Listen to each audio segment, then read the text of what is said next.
scholar of international security and strategic studies, Professor Swaran Singh. What do these pictures speak to you of countries who are unbothered by America trying to bully them, get them against the wall? Everything doesn't need to be put in words. I think these pictures speak louder.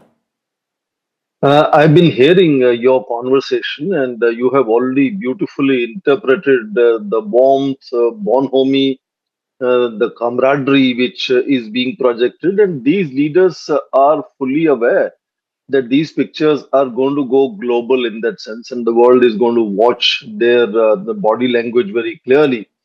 And the hug by President Putin is very interesting, at least the angle of the picture that you just put on your screen. Their right hands are still clasped, and it is President Putin who's putting his arm around Prime Minister Modi. So it's a reciprocal gesture of Prime Minister's typical style of meeting world leaders is being reciprocated or even being adopted by other leaders. And in that sense, the way they are laughing together could be interpreted, who are they talking about? I mean, that's a big question mark here. Who are they discussing that makes all three leaders really virtually giggle? I'm sorry, I'm using a little lighter word for this.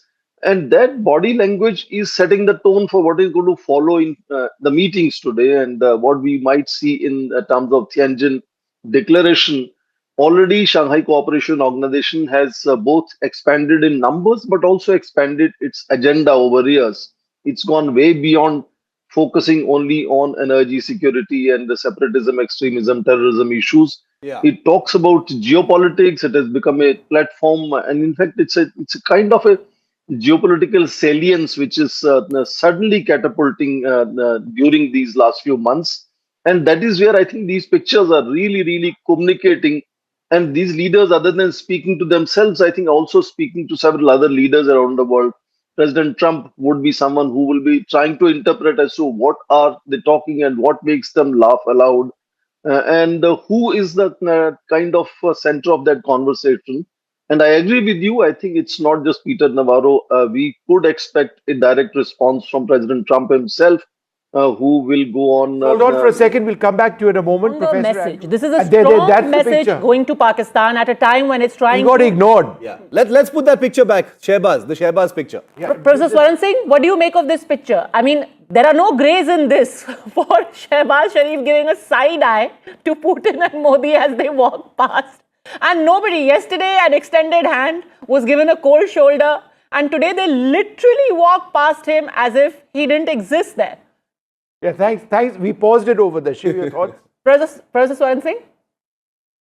There is no doubt that India, China have serious concerns, which are publicly underlined repeatedly by Indian Foreign Minister. But I think we are focusing in the mood in the meeting today, and how, both Prime Minister Modi and President Putin are very seasoned leaders. They have attended dozens and dozens of international meetings. And you notice. Quick heads up, Prime Minister Modi is going to speak. Please continue, Professor. And between President Putin and Shehbaz Sharif, Prime Minister Modi is walking on that side. And the way they are animated in their conversation gives no chance absolutely to Shehbaz Sharif to step in and even say hello or say anything.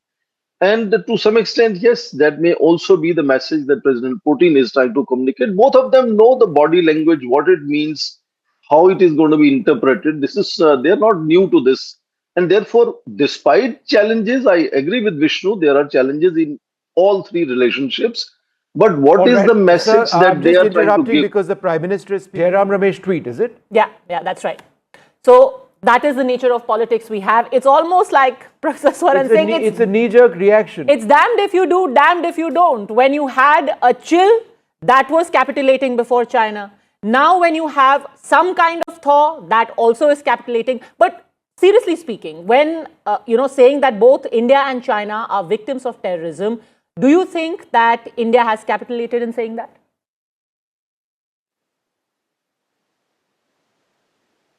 I think in that sense, okay, thank you. I think it looks like the Indian side has focused much more on border and bilateral. And therefore, I think we will see mention in Tianjin declaration of issue of terrorism without naming Pakistan. And in return, I think President Xi Jinping is trying to anchor, create SEO as anchor for global stability and present it as an alternative under the leadership of China. So his language was India, China being ancient civilizations, and we need to work together to ensure global stability. Whereas Indian Prime Minister was focusing on trust being the source of border management, terrorism being our bilateral problem, and we need to work together to solve it.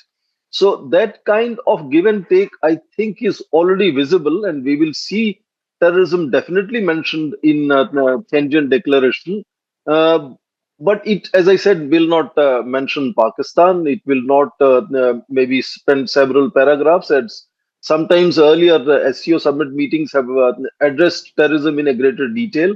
This may not see as much detail this time. Right. But I think the whole focus that the host country has is to project SCO as an alternative kind of platform for ensuring global stability, because all 14 dialogue partners and 10 members are facing Trump's tariffs, whether it is Iran, Kazakhstan, India, Russia. So they all have this common concern about global stability in terms of sort of Sure. international trade.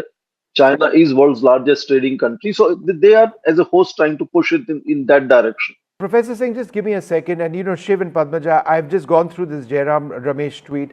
And with all due respect to Mr. Ramesh, to cherry pick